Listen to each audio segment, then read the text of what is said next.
Assalamualaikum warahmatullahi wabarakatuh. Pada Bapak dan Ibu dosen penguji yang terhormat, perkenalkan, saya Ahmad Rafi Al-Azmi, mahasiswa PPG periode 4 tahun 2025 LPTK Universitas Islam Negeri Syekh Jamil Jambe Bukit Tinggi. Pada hari ini, tanggal 7 Oktober 2025, saya akan melaksanakan praktik mengajar dalam rangka uji kinerja di kelas 10 MAN 1 Kota Tangerang Selatan. Terima kasih atas segala perhatiannya. Wassalamualaikum warahmatullahi wabarakatuh. Bismillahirrahmanirrahim. Assalamualaikum warahmatullahi wabarakatuh. Waalaikumsalam warahmatullahi wabarakatuh. Selamat sore teman-teman semua. Sore. Masa datang sore. Tepuk tangan dulu Mas. Sebuah kebahagiaan saya melihat teman-teman di waktu yang sudah sore ini, tapi masih memiliki semangat yang luar biasa.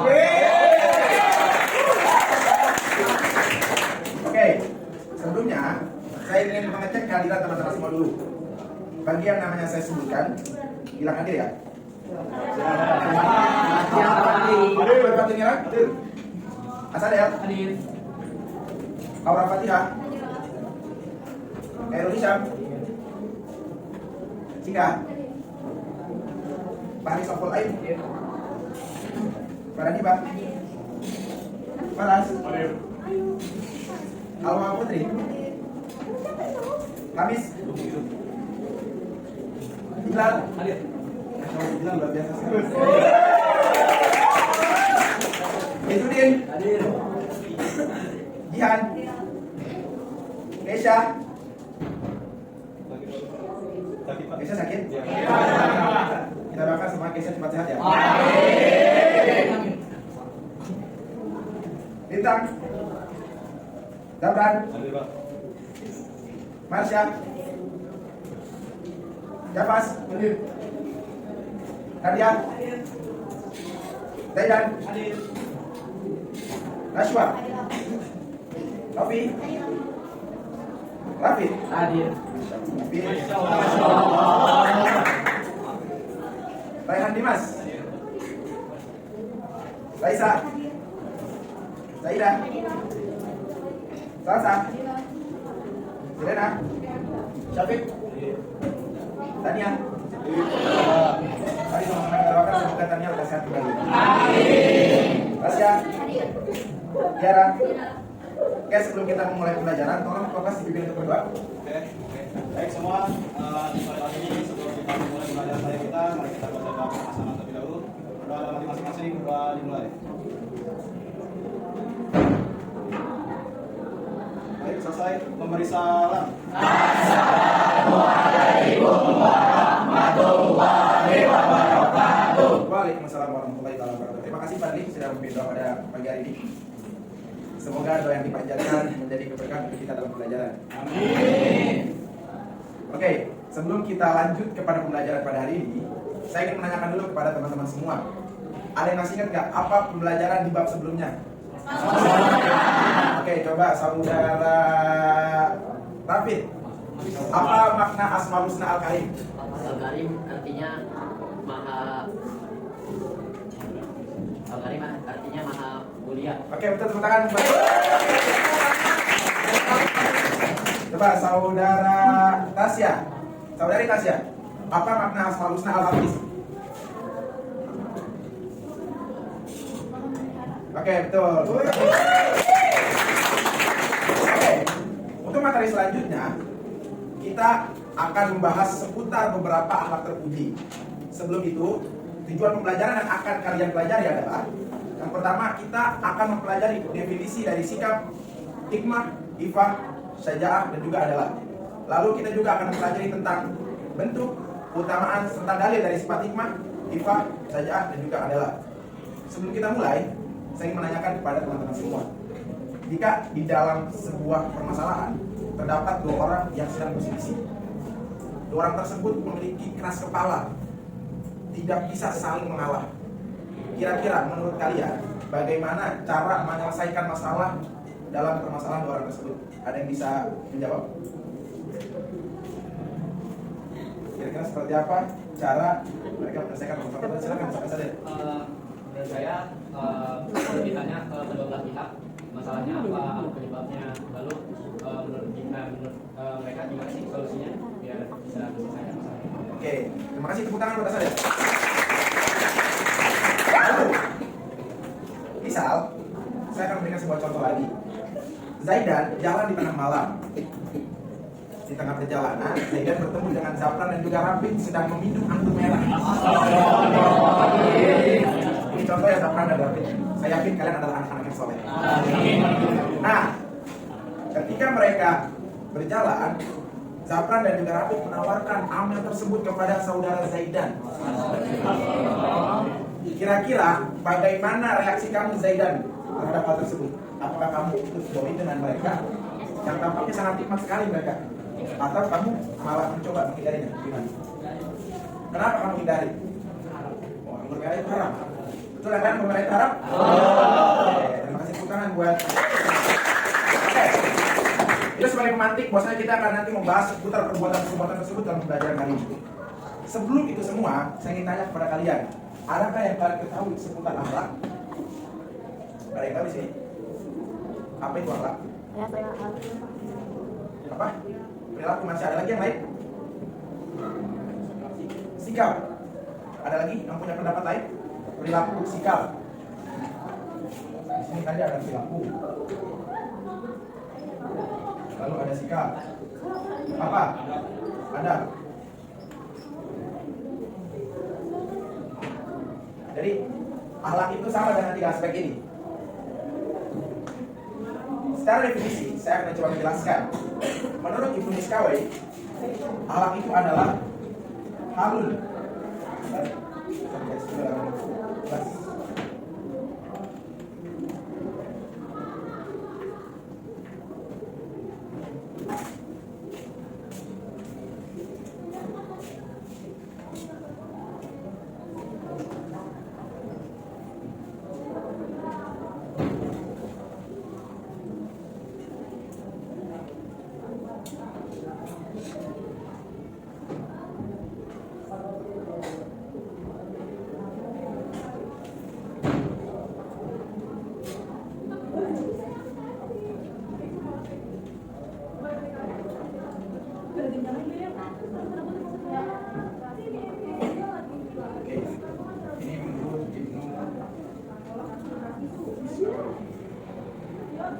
Ada yang bisa menerjemahkan?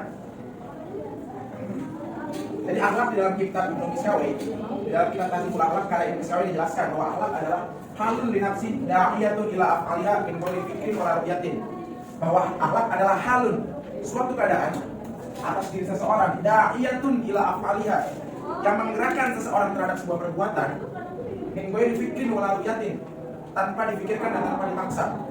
Jadi akhlak adalah perbuatan yang dilakukan secara spontan dan tanpa dipaksa maupun tanpa direncanakan. Itu adalah akhlak.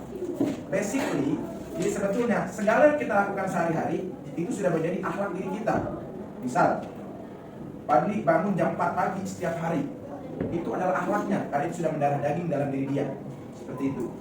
Sementara ketika dia suatu ketika mungkin bangun kesiangan, itu masih dalam kategori sikap. Saya mengutip quotes dari seorang filsuf besar barat, Aristoteles. Pikiran akan melahirkan sebuah tindakan. Tindakan akan melahirkan sebuah kebiasaan. Kebiasaan akan melahirkan sebuah karakter. Dan karakter akan menentukan sebuah nasib. Simpelnya, ketika kita membiasakan karakter yang baik, akhlak yang baik, nasib kita akan baik seperti itu. Oke, kita akan membahas 4 sifat yang akan kita pelajari pada kesempatan hari ini. Ada hikmah, ifah, syaja'ah, dan adalah. Sudah pernah dengar kata-kata ini sebelumnya? Oke.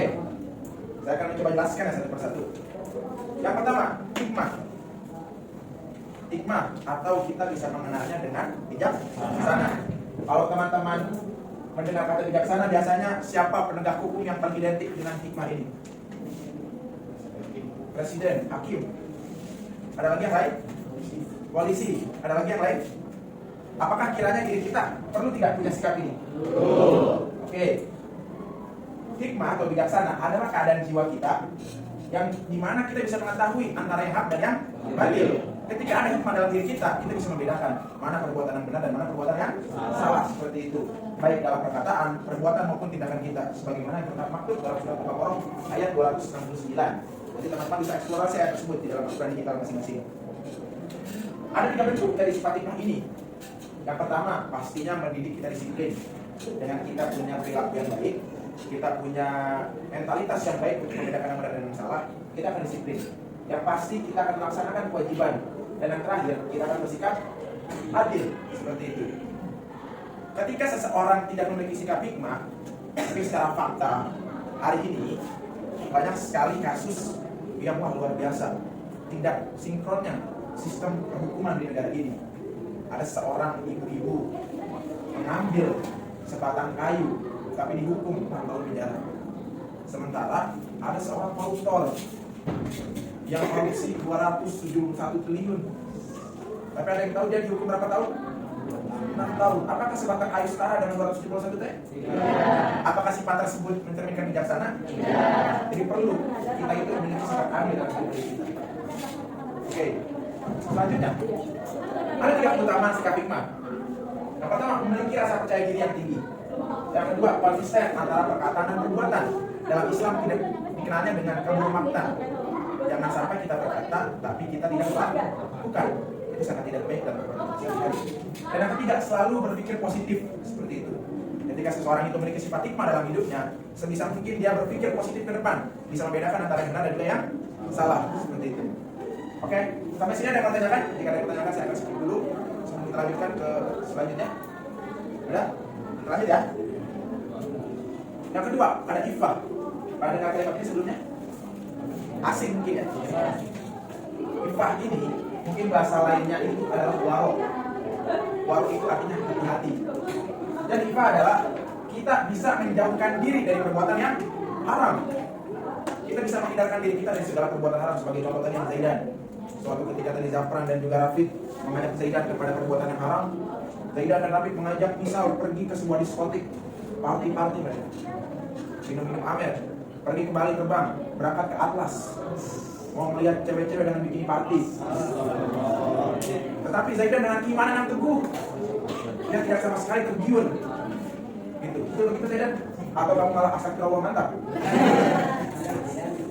Takutnya gitu, misalnya berbicara tidak, tapi hatinya kalau seperti itu. Bentuknya ada 3. Yang pertama, memelihara syahwat dari yang haram. Ini sudah pasti di Indonesia ini khususnya sangat tren dengan budaya namanya akal-akalan negara. Kita tidak bisa menafikan era globalisasi hari ini. Jadi sudah barang tentu teman-teman perlu kita bisa menjaga diri syahwat kita, maksud kita dari segala perbuatan yang haram seperti itu. Yang kedua, menghindarkan diri dari kita mengemis. Mungkin mengemisnya di sini di era sekarang generasi kalian Gen Z itu bukan lagi mengemis sebuah, tapi mengemis validasi. Berharap eksistensi kalian hadir di hadapan teman-teman. Mengharapkan diri kalian tuh berasa ada di lingkungan sekitar. Itu juga tidak baik. Kita mengemis-ngemis validasi dari orang lain. Seakan-akan diri kita bisa dalam segala hal. Dan ketiga, kebersihan jiwa dan juga kejujuran. Ketika kita punya sifat ifah, pastinya jiwa kita akan senantiasa bersih dan juga senantiasa melakukan sifat itu. Ada 3 keutamaannya. Menjauhkan diri dari hal yang bisa memunculkan fitnah, menjaga hati dan juga pandangan, dan yang ketiga bersikap qanaah. Qanaah itu artinya merasa cukup.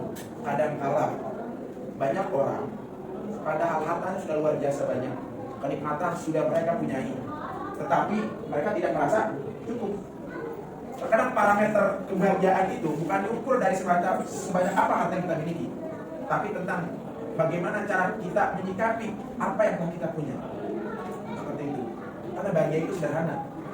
Sederhana melihat kata senyum dan bersyukur atas apa yang kita punya. Lanjut yang ketiga, syaja'ah. Syaja'ah itu dalam bahasa Arab artinya berani. Berani dalam hal apa? Bukan berani untuk maksiat. Saya berani Pak untuk nolong ayam. Salah. Saya berani Pak untuk melawan orang-orang yang melakukan kejahatan. Nah itu. Berani di sini adalah berani untuk bertindak pada hal yang tidak baik. Berani untuk melawan hawa nafsu yang ada dalam diri kita. Syaja'ah itu ada 2. Ada syaja'ah nafsiyah dan juga syaja'ah harbiyah. Syaja'ah harbiyah adalah keberanian untuk menyerang dari tegaknya kebenaran. Contoh nomor satu ini sangat jelas hari ini sedang dipraktekkan oleh saudara-saudara kita yang berada di Palestina. Mereka rela mengorbankan segalanya bahkan jiwanya untuk memerdekakan bangsanya. Dan yang kedua adalah saja nafsiyah, keberanian mempertahankan diri dari serangan. Auzubillah, misal manusia dibegal di jalan, barang-barangnya diambil. Ketika kamu berani melawan dan auzubillah misalnya kamu tertusuk dan meninggal, kamu tergolong orang-orang yang husnul khotimah, syahid, karena dia sudah masuk kategori saja nafsiyah, berani menjaga diri seperti itu. Ada tiga utamanya juga. Berani mengatakan kebenaran terhadap ketidakadilan. Penting buat Gen Z itu berani untuk speak up. Ada kasus, misal ada kasus pelecehan seksual di sekolah, speak up. Berani mengatakan, jangan malah bungkam, sampaikan. Terkadang memang perkataan yang baik itu terasa pahit, akan tetapi jika disampaikan itu akan memberikan titik terang dalam kehidupan. Yang kedua, berani menghadapi musuh. Dan yang terakhir, tidak mudah untuk putus asa. Dan yang terakhir adalah ialah menempatkan sesuatu pada tempatnya. Kalau kaki kalian ukuran 43 maka sepatunya ukuran 3. Kalau kaki kalian 44 maka sepatunya ukuran 40. Itu kekecilan Rabi. Nanti kan kita sakit. Seperti itu. Jadi perlu kita tempatkan sesuatu pada tempatnya. Laki-laki pasangannya dengan perempuan. Jangan sampai Adam dan Bambang bersatu. Itu bahaya. Jadi sesuatu itu harus proporsional pada tempatnya. Nah itu adalah ketika di sekolah ada orang berprestasi diberikan reward, ada orang buat masalah diberikan punishment atau hukuman. Ada dua bentuk. Pertama, selalu menunjukkan suatu sikap yang tidak memihak kecuali pada kebenaran. Jadi parameter adil itu adalah kebenaran. Seseorang dikatakan adil jika dia memihak kepada kebenaran. Dan yang kedua, tidak berpihak terhadap hawa nafsu. Utamanya ada 3. Memperoleh kecintaan dari Allah Subhanahu Wa Taala, keridhaan dan kemurahan serta anugerahnya. Yang kedua, akan muncul perkataan dan perbuatan yang senantiasa mencerminkan sifat adil dalam dirinya. Dan yang terakhir, orang yang terbiasa dan biasakan diri berperilaku adil, karakternya itu tercermin sifat adil di dalam dirinya. Jadi perbuatannya itu udah otomatis adil. Saya kasih contoh. Misal Syafiq punya roti 1. Adiknya minta, bagaimana cara kamu bagi roti itu secara adil? Jadi seperti itu. Bukan adik kamu seperempat, sisanya kamu. Tuh, jadi bagi 2. Tuh. Bukan apa tadi? Jadi seperti itu. Oke, dari 4 sifat yang sudah dijelaskan, kita cukup materi penjelasannya sampai sini. Ada yang bertanya teman-teman semua? Sebelum kita setelah ini akan menjelaskan tentang proyek yang harus kita kerjakan bersama. Ada yang bertanya? Atau ini memberikan tanggapan atau saran dan lain sebagainya? Mungkin bisa kalian kontekskan dengan kehidupan sehari-hari. Atau mungkin kalian punya problem di sekolah, di rumah yang kiranya belum bisa kalian selesaikan. Jadi perlu pendekatan ini dalam kehidupan kalian. Apa? Tadi? Itu kan tadi kita menjelaskan yang kita speak up. Daripada kita bukan, kita speak up kebenaran. Masalahnya, andaikan kita sudah speak up tapi malah dibungkam. Nah, itu bagaimana? Oke, terima kasih tepuk tangan buat saudara. Guru tertentu atau teman tertentu dan kamu malah intimidasi. Silakan kamu lapor kepada pihak yang berwenang atas hal itu di sekolah. Bisa guru BK atau bisa kepala madrasah atau ketua bagian kesiswaan. Atau kamu mungkin lebih ekstrim lagi di lingkungan masyarakat. Kamu speak up seputar keresahan masyarakat. Misal ada seorang masyarakat yang buang sampah sembarangan. Kamu tegur dengan baik-baik mereka, tapi kamu malah diintimidasi. Laporkan lagi kepada pihak yang berwenang, yang berwajib seperti itu. Jadi jangan sampai ketika kita dibungkam diintimidasi kita malah mengalah. Seperti itu. Jangan sampai keberanian kita akhirnya pupus dan goals kita tidak tercapai atas ketakutan kita. Selama kita berada di track yang benar, harus kita lawan itu semuanya. Ada lagi yang mau bertanya? Kembali ke poin penyimak tadi, yang misalkan kita seperti tadi diajak misalkan sama teman atau orang dekat buat melakukan maksiat, itu kalau misalkan kita berdoa tapi mereka itu memaksa atau malah kayak mindset kita dengan sesuatu, kayak misalkan nanti kalau misalkan kayak ini itu gimana? Sekarang opsinya saya serahkan ke kamu. Ketika kamu diminta ikut untuk melakukan kemaksiatan dan ganjarannya adalah jika kamu tidak ikut, kamu akan kehilangan teman. Apakah kamu akan memilih teman kamu yang akan menjerumuskan kamu kepada keburukan, atau kamu keluar dan cut off circle itu dari lingkungan kamu? Mana yang lebih baik menurut kamu? Sudah. Ini simpelnya. Ketika kita berada di lingkungan yang tidak baik, sebisa mungkin. Kalau diri kita cukup pendek untuk merubah circle itu ke arah yang baik, ubahlah. Saja Allah yang diterapkan. Tetapi jika kita ternyata tidak pendek untuk merubah sifat kifah yang kita utamakan, daripada kita terjerumus, mending kita keluar. Seperti itu. Agak sulit hidup seperti ikan di lautan yang terkena air asin, tapi kita punya hidup asin. Itu sangat susah.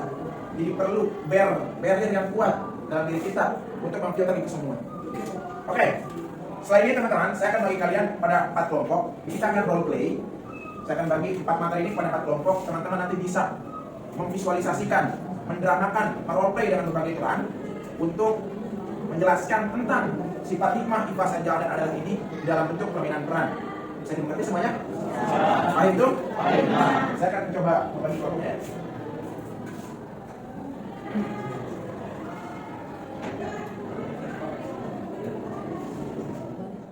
Teman-teman, kelompok ini nanti silakan kalian mengikat peran disesuaikan dengan karakteristik masing-masing.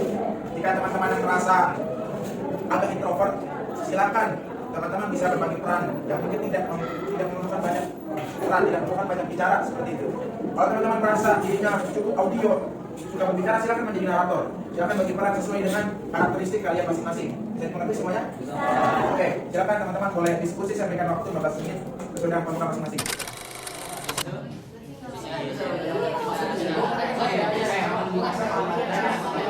Gimana persiapan Anda?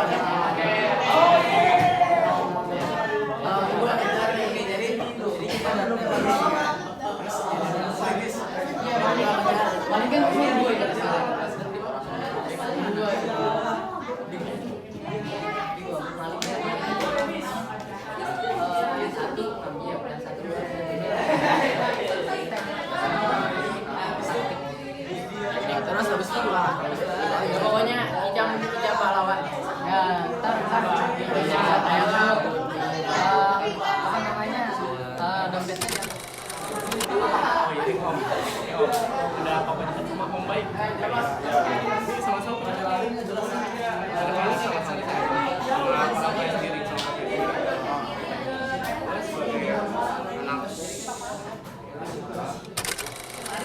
nah lari dengerin motor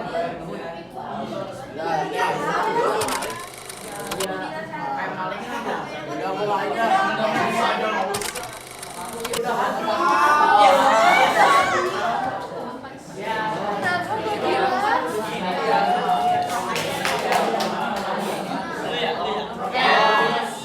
Tapi berdua.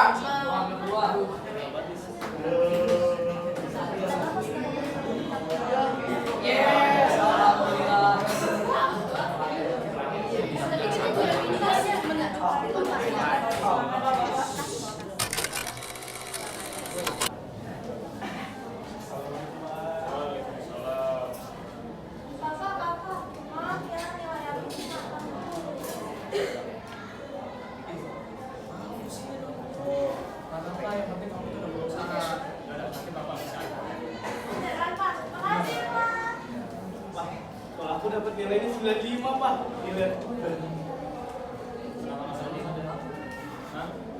Kenapa nggak 100? Kenapa nggak 100? Kamunya tuh malas. Kamu tuh kurang bekerja keras.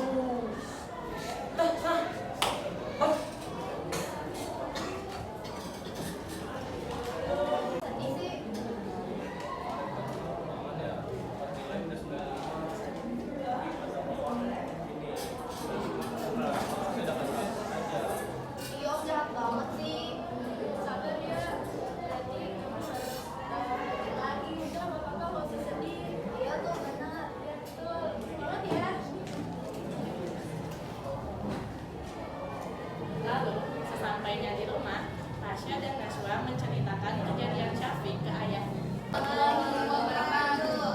Jadi pada kesempatan sore hari ini kami akan menampilkan sebuah role play yang bertemakan tentang akidah akhlak logik tentang hikmah. Oke, tepuk tangan.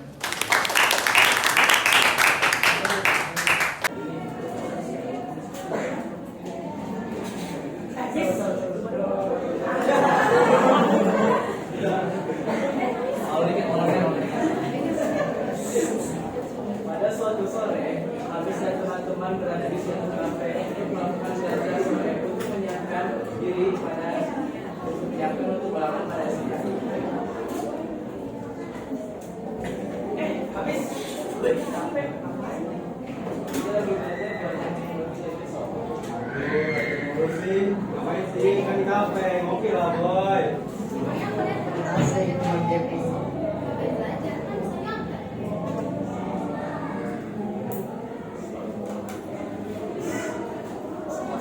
Habis dan kawan-kawan pun belajar hingga jam 9 malam di kafe tersebut.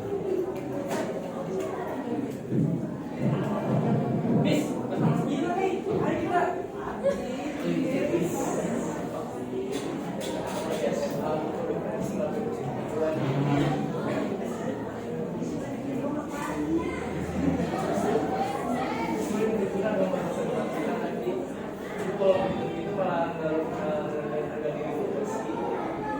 Salah, pasti gue soalin.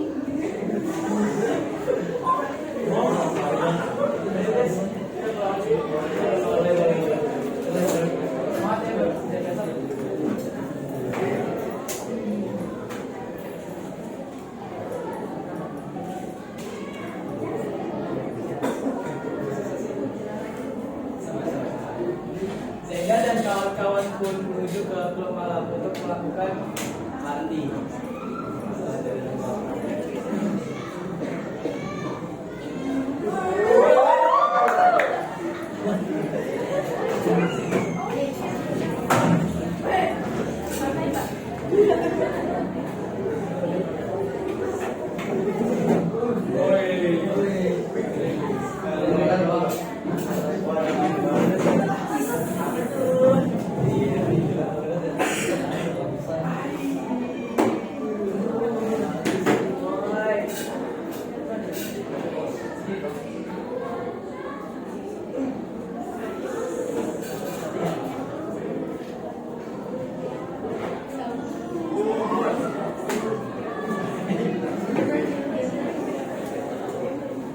Habis dan teman-teman berada di suatu kafe untuk melakukan belajar sore untuk menyiapkan diri untuk menyiapkan untuk ulangan pada esok hari.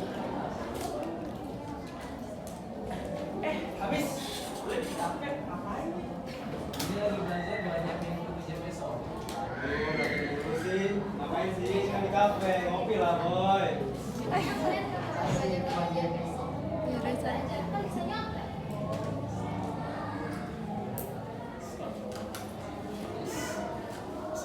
Memberikan kasih sayang yang adil pada dua anak itu sendiri. Terserah saya. Ini anak bukan saya, ini rumah saya. Terserah ini anak saya, ini anak saya. Terserah saya. Oh ya deh, gini deh. Ya gini.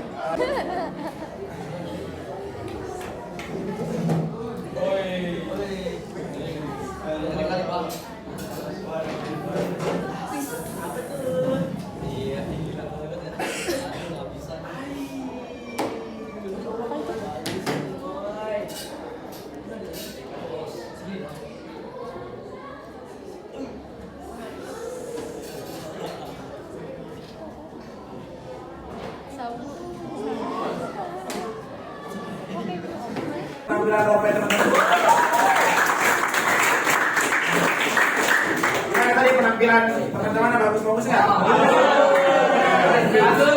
Jadi penampilan setiap kelompok tadi cukup mencerminkan 4 sifat yang tadi sudah dijelaskan di awal. Jadi seperti itulah gambaran sifat hikmah, ifa, sajaa, dan juga adalah. Selain ini kita akan ada asesmen formatif yang mana saya sudah share asesmennya di grup KBM. Silakan teman-teman buka, kerjakan sejujur-jujurnya. Jangan kalian tukarkan kesucian batin kalian hanya karena nilai semata. Silakan buka link Kahoot yang sudah saya share. Silakan dikerjakan. Tulis nama lengkap kalian di sana. Nama asli dan jangan nama samaran. Ini pakai absen, pakai nomor absen. Boleh. Cuma nggak nama sendiri. Nama sendiri dong. Silakan. Nanti kalian bisa melihat hasil kalian di sini. Ya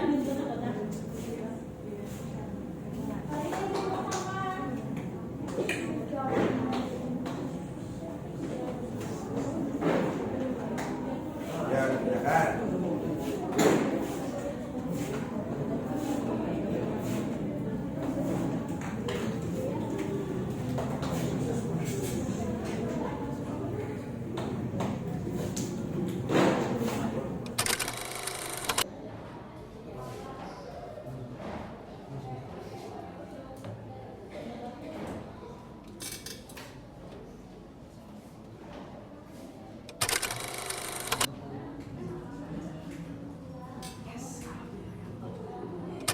Terima kasih kalian yang sudah mengerjakan dengan jujur.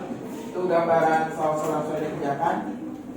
Nomor 1, keadaan jiwa yang dengan dapat diketahui membedakan yang hak dan yang batin itu definisi dari hikmah. Betul. Oke, terima kasih. Ini bagian dari pembelajaran kita hari ini. Sebelum nanti saya tutup, saya akan sedikit coba merefleksikan kira-kira apa saja hikmah yang kalian dapatkan dari pembelajaran hari ini. Ada yang mau berbicara? Apa pembelajaran apa yang bisa kalian dapatkan dari pembelajaran hari ini? Mungkin Tasya, apa pembelajaran yang kamu dapatkan hari ini? Hari ini dan tadinya saya tidak tahu apa itu PJA, IPA dan lain sebagainya.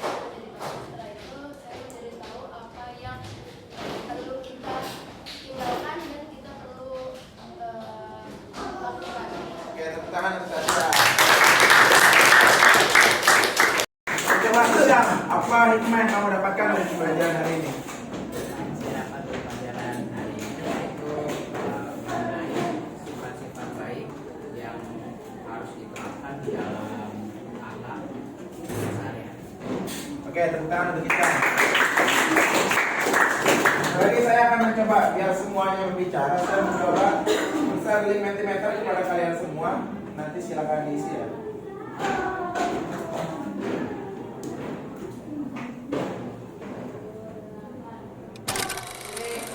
Kita bisa lihat dari hikmah yang didapatkan bahwasanya dominan siswa kelas 10 ini menjelaskan bahwa semuanya bisa menjadi lebih baik. Tepuk tangan buat semuanya.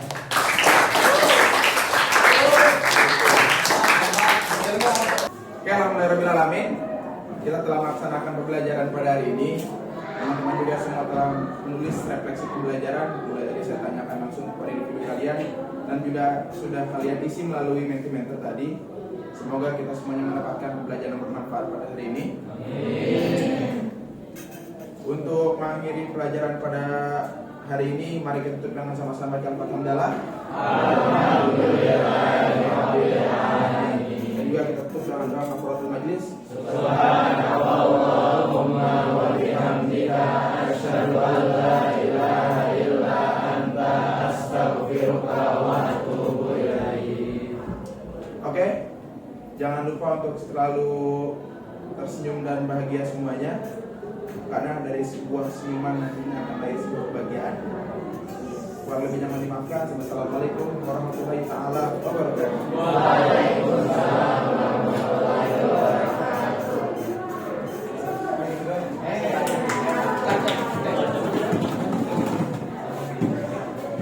Enggak terekam.